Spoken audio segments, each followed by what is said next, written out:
Magandang umaga po sa ating lahat. Narito ang weather update para sa araw ng Huwebes, February 20, 2025.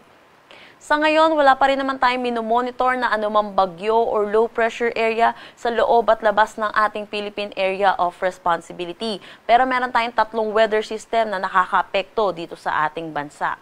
Una na dito ang northeast monsoon or ang hanging amihan na umiiral dito sa malaking bahagi ng Luzon. Samantala, meron din tayong easterlies which is yung mainit at maalinsangan na hangin na nanggagaling sa dagat Pasipiko. Dulot nitong northeast monsoon which is malamig na hangin at easterlies, mainit na hangin, yung interaction po nito or yung salubungan ay ang nagre-resulta sa tinatawag nating shear line na nakakaapekto dito sa eastern section ng Southern Luzon pati na rin sa kabuuan ng Visayas.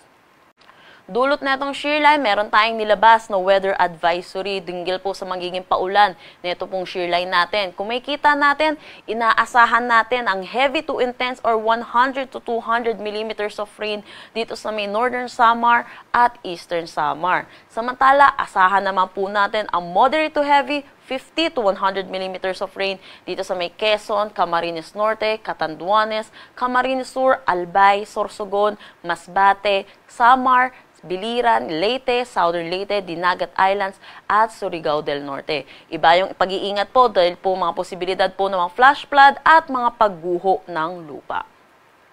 Para naman bukas, makikita po natin, inaasahan natin ang moderate to heavy 50 to 100 millimeters of rain dito sa may Palawan, Oriental Mindoro, Romblon, Masbate, Albay, Sorsogon, Northern Samar, Samar, Biliran, Eastern Samar, Leyte, Southern Leyte, Dinagat Islands, Surigao del Norte, Aklan at Capiz. Dulot pa rin po ito ng shear line.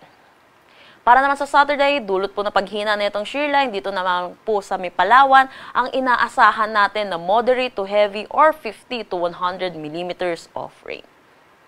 Wala na tayong nakataas na anumang gale warning sa anumang seaboards ng ating bansa, pero iba yung pag-iingat pa rin po dito po sa seaboards po natin sa may eastern at northern ng Northern Luzon, dulot po na matataas pa rin po ang inaasahan nating alon.